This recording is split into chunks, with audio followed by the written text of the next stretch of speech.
ce avem noi acolo. Un gușter care a fugit. Și cred că o să scape. Destul ce frumos e.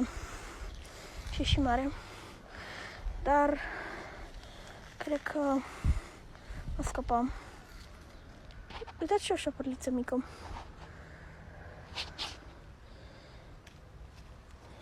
Ok. Bă, dar eu sunt cam prost, bă. Măcar te prind. Șopârla mică, am prins-o. Am prins-o. Uite, am prins-o. Pe cea mică. Dar e destul de frumoasă. Uitați-o. De să muște, la dracu. Ce-a și mușcat. Ok, destul de frumoasă. Dar, da, aș vrea gușterul ăla mare. Așa că revenim după ce o să mai apară un gușter. Nu neapărat ăla, decât un gușter.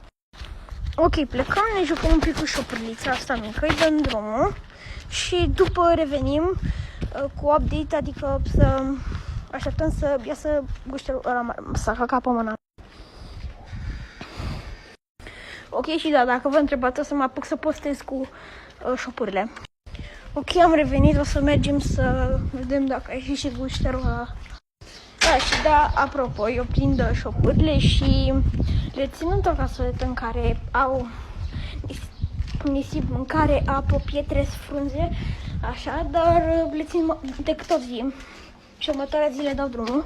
Și nu o să vi le arăt în video-ul ăsta, poate partea a doua, dar mai am prins un gușter cu capul albastru.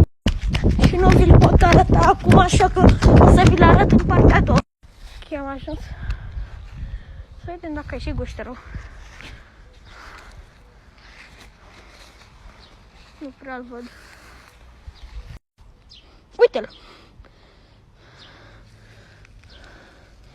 E acolo. Ok. Uite.